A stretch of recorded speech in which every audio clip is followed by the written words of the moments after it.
Peringatan Hari Monumental dalam sejarah bangsa Indonesia telah tiba. Berbagai rutinitas rangkaian kegiatan mulai di tingkat negara hingga masyarakat. Memperingati Hari Kemerdekaan seakan menjadi sebuah kewajiban yang selalu berulang.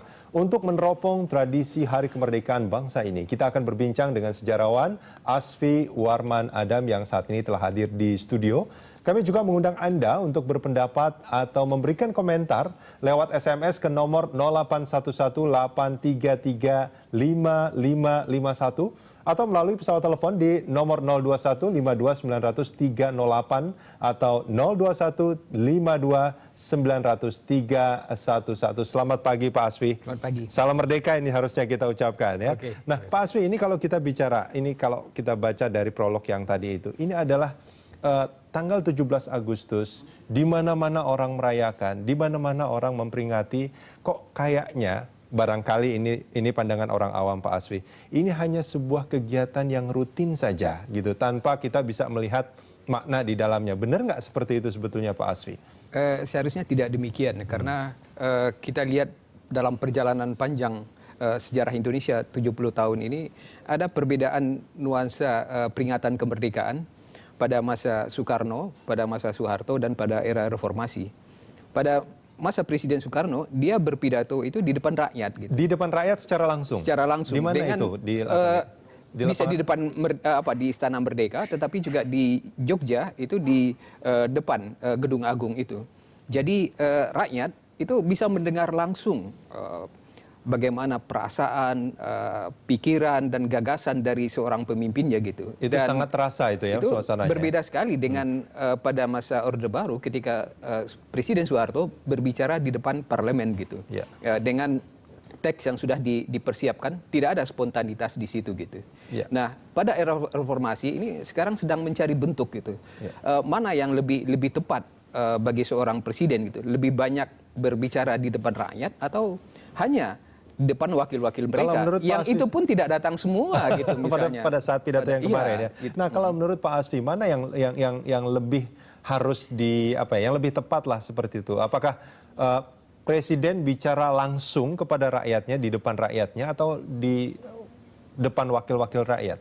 Itu kan wakil rakyat juga. Iya betul. Jadi kedua formula ini harusnya dicoba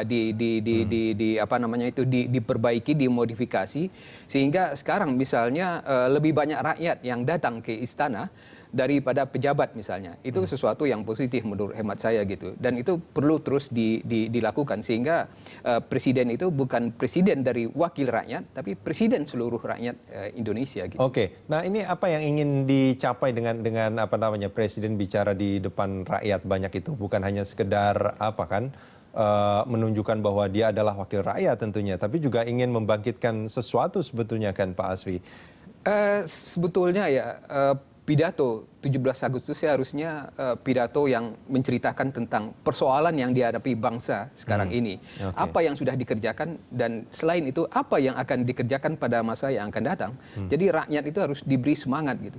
Kalau kita lihat pidato-pidato misalnya Bung Karno sejak awal sampai tahun 65 itu kan pidato-pidato yang menurut hemat saya dengan judul-judul yang sangat-sangat revolusioner gitu. Yeah. Dan pada sekarang ini ya kelihatannya pidatonya itu terasa netral saja gitu ya. Okay. Ayo kerja dan semacam itu. Tidak ada lagi misalnya pidato-pidato very Colosso gitu. Sekarang kita dalam keadaan gawat ini. Okay. Jadi rakyat harus siap dan semacam. Ada nggak satu judul pidato presiden yang mungkin Pak Asfi masih ingat yang memang bisa membangkitkan semangat kemerdekaan itu Pak Asfi pada saat itu yang dilakukan oleh Bung Karno?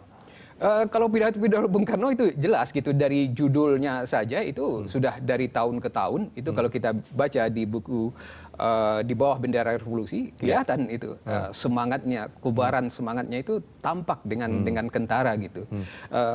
Pada masa Soeharto itu lebih teratur, lebih rapi gitu, tapi tidak bersemangat gitu. Okay.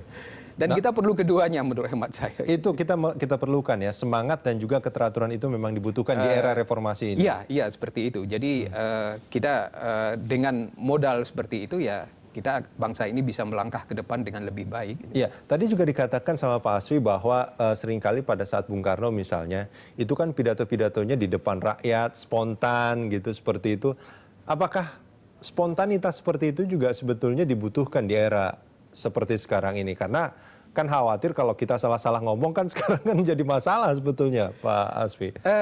Iya, tetapi menurut hemat saya sudah dilakukan paling tidak sebagian oleh presiden kita gitu dengan lebih banyak belusukan datang ke daerah itu kan dan mengeluarkan pernyataan yang mungkin saja tidak tepat kadang-kadang atau keliru, tapi toh rakyat bisa memakluminya gitu. Dan hal yang seperti itu yang harus dilanjutkan gitu. Oke, nah kalau kita melihat dari selain dari cara-caranya tadi Pak Asfi, yang spontan, yang penuh semangat, yang sekarang lebih tenang, lebih teratur, atau mungkin ya hanya sekedar pidato rutinitas saja mungkin seperti itu Pak Asfi.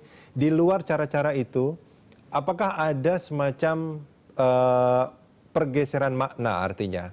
Bagaimana orang-orang pada saat awal-awal peringatan 17 Agustus itu dengan orang pada saat ini memperingatinya, kalau menurut Pak Asfi?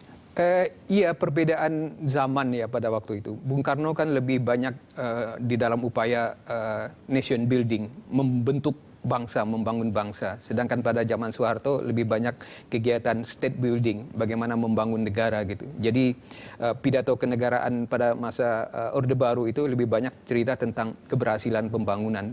Dan sekarang menurut hemat saya harus keduanya gitu.